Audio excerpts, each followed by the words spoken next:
മലയാളത്തിന്റെ പ്രിയ നടൻ മോഹൻലാൽ തന്റെ ഫേസ്ബുക്ക് പേജിൽ കഴിഞ്ഞ ദിവസം ഒരു കുറിപ്പ് പങ്കുവച്ചിരുന്നു. ഇയർ ബാലൻസ് എന്ന ഗുരുതരമായ രോഗാവസ്ഥയെ മരുന്നില്ലാതെ സുഖപ്പെടുത്തുന്ന ഒരു ഡോക്ടറെ കുറിച്ചായിരുന്നു ആ പോസ്റ്റ്. ചന്ദ്രാപനി സ്വദേശിയായ ഡോക്ടർ എം.ആർ. രവിയായിരുന്നു ലളിതവും ഏറെ ഉപകാരപ്രദവുമായ ലാലിന്റെ പോസ്റ്റിലെ താരം. മണിക്കൂറുകൾക്കുള്ളിൽ തന്നെ പോസ്റ്റ് വൈറലായി. ഒപ്പം ഡോക്ടർ രവിയുടെ ഫോണിലേക്ക് പരിചിതരും അപരിചിതരുമായ നിരവധി പേരുടെ ഫോൺ കോളുകൾ ഒഴുകിയെത്തി. ഇയർ ബാലൻസ് രോഗബാധിതരായിരുന്നു വിളിച്ചവരിൽ ഭൂരിഭാഗവും. കഴിഞ്ഞ 8 വർഷമായി ഈ രംഗത്ത് പ്രശസ്തനാണ് ഡോക്ടർ രവി. വർഷങ്ങളോളം ഈ രോഗാവസ്ഥ മൂലം കഷ്ടപ്പെടുന്നവർക്ക് നിമിഷങ്ങൾക്കുള്ളിൽ മരുന്നില്ലാതെ ഡോക്ടർ അസുഖം മാറ്റിക്കൊടുക്കും. നിരവധി മരുന്നുകൾ കഴിച്ചിട്ടും രോഗം മാറാതെ നിരാശയിലാഴുന്നവർക്കെല്ലാം രവി ഡോക്ടറെ കണ്ട് സന്തോഷത്തോടെ മടങ്ങും. അവരുടെ അസുഖം പൂർണ്ണമായി മാറിയെന്ന് ഡോക്ടറെ വിളിച്ചറിയിക്കും. ദിനംപ്രതി നിരവധി പേരാണ് ഇത്തരത്തിൽ ഡോക്ടറെ തേടിയെത്തുന്നത്. 2006 വയനാട്ടിൽ നിന്ന് DMO ആയാണ് ഡോക്ടർ രവി സർവീസിൽ നിന്നും വിരമിക്കുന്നത്. 8 വർഷം മുമ്പ് തനിക്ക് അനുഭവപ്പെട്ട ഇയർ ബാലൻസ് പ്രശ്നത്തിന് മറ്റുള്ളവരെ പോലെ ഡോക്ടർ രവിയും മരുന്ന് കഴിച്ചിരുന്നു. 2 ദിവസം കൊണ്ട് പ്രശ്നം പരിഹരിച്ചു. പക്ഷേ പിന്നീട് ഭാര്യയ്ക്ക് സമാന അവസ്ഥ വന്നപ്പോഴാണ് ഇതേക്കുറിച്ച് ഡോക്ടർ പഠനം നടത്തുന്നത്.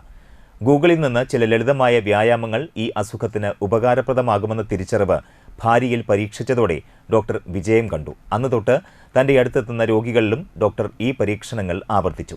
8 വർഷത്തിനുള്ളിൽ 30,000-ലധികം പേർക്ക് പൂർണ്ണമായി ഈ അസുഖം മാറ്റാൻ കഴിഞ്ഞതിൻ്റെ സന്തോഷത്തിലാണ് രവി ഡോക്ടർ.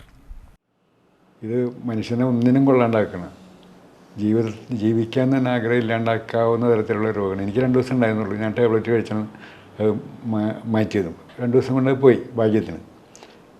പക്ഷേ ഇതിന് എക്സിസ്റ്റിംഗ് ട്രീറ്റ്മെൻറ്റ് ഒന്നും ഇതിന് എഫക്റ്റീവായിട്ട് ഇല്ല എന്ന് എനിക്കറിയാമായിരുന്നു. അതുകൊണ്ട് നമുക്കെന്ത് ചെയ്യാൻ പറ്റും എന്ന് ഞാൻ അന്വേഷിക്കുകയും നെറ്റിലൊക്കെ ഒരു എക്സ്റ്റെൻസീവായിട്ടൊരു റിസർച്ച് തന്നെ നടത്തിയിട്ടാണ് ഞാനത് കണ്ടുപിടിക്കാൻ പറ്റിയത്. അങ്ങനെയാണ് ഈ ഇതിലേക്ക് കടന്നു വന്നത്. പക്ഷേ അതുകൊണ്ട് മാറുമെന്ന് എനിക്ക് ഒരു വിശ്വാസമൊന്നും ഉണ്ടായിരുന്നില്ല. ഇത്ര സിമ്പിൾ പ്രൊസീജിയറിൽ എങ്ങനെ ഇത് മാറുക എന്നാണ് ഞാൻ ധരിച്ചിരുന്നത്. പക്ഷേ എനിക്ക് തോന്നുന്നതിന് ശേഷം 1 മാസത്തിനുള്ളിൽ എൻ്റെ മിസ്സിസിന് ഇതേപോലെ തന്നെ വന്നു. എനിക്ക് തോന്നി ഞാൻ ഈ മനസ്സിലാക്കി വെച്ച പ്രൊസീജിയർ ഒന്ന് ചെയ്യാൻ പറ്റുമെന്ന് നോക്കാൻ തോന്നി. 10 മിനിറ്റിനുള്ളിൽ അത് കംപ്ലീറ്റ് മാറിപ്പോയി. അപ്പോഴാണ് ഇതിൻ്റെ എഫക്റ്റീവ്നെസ് എനിക്ക് മനസ്സിലായത്. അന്ന് തൊട്ട് ഞാൻ ചെയ്യാൻ തുടങ്ങി. ഇഷ്ടംപോലെ ആൾക്കാർ, അതായത് എല്ലാവർക്കും മാറ്റാൻ പറ്റിയിട്ടുണ്ട്. വളരെ കുറച്ച് ആൾക്കാർക്ക് അത് മാറിയെന്ന് ബോധ്യം വരാൻ കുറച്ച് സമയം പിടിക്കുന്ന ഒരു സിറ്റുവേഷൻ ഉണ്ട്. അത് മോഹൻലാൽ ഇവിടെ വരും എന്നുള്ള പറഞ്ഞിരുന്നെങ്കിലും ഞാനത് അത്ര കണ്ട് വിശ്വസിക്കുന്നില്ല. മോഹൻലാൽ ഇവിടെ വരിക എന്ന് വിചാരിച്ചിരുന്നത്. പക്ഷേ മോഹൻലാൽ വന്നു. രാവിലെ 5:10 വന്നത്. വന്നപ്പോൾ തന്നെ കയറുമ്പോൾ തന്നെ എന്നോട് പറഞ്ഞത്, രാവിലെ തന്നെ ബുദ്ധിമുട്ടിച്ചാൽ ക്ഷമിക്കണം ഡോക്ടറെ എന്ന് പറഞ്ഞിട്ടാണ് കയറി വന്നത്.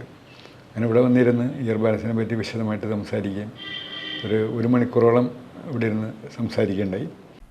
ഇതിനിടയിൽ ഇക്കഴിഞ്ഞ മെയ് 31 ഡോക്ടറെക്കുറിച്ച് അറിഞ്ഞിരുന്ന മോഹൻലാലിന്റെ സിംഗപ്പൂരിലുള്ള അടുത്ത ബന്ധു രവി ഡോക്ടറെ ഫോണിൽ ബന്ധപ്പെട്ട് ഇയർ ബാലൻസ് പ്രശ്നത്തെക്കുറിച്ച് പറഞ്ഞിരുന്നു.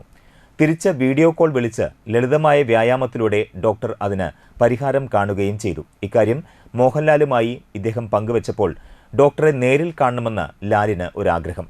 ജൂൺ 23 ഗുരുവായൂർ ക്ഷേത്രത്തിൽ ദർശനത്തിനെത്തിയ ലാൽ മടങ്ങുന്ന വഴി പുലർച്ചെ ഡോക്ടറുടെ വീട്ടിലെത്തി. 1 മണിക്കൂർ കഴിഞ്ഞാണ് ലാൽ മടങ്ങിയത്. സമൂഹത്തിൽ ഇത്തരം മനുഷ്യരാണ് യഥാർത്ഥ ഹീറോകൾ. അതുകൊണ്ട് തന്നെ ഈ ഹീറോയെപ്പറ്റി അദ്ദേഹത്തിൻ്റെ പിന്തുണയും സഹായവും രക്ഷയായേക്കാവുന്ന ലക്ഷക്കണക്കിന് ആളുകൾക്ക് വേണ്ടി പറയണമെന്ന് തോന്നി എന്ന വരിയോടെയാണ് മോഹൻലാലിൻ്റെ ഫേസ്ബുക്ക് പോസ്റ്റ് അവസാനിക്കുന്നത്.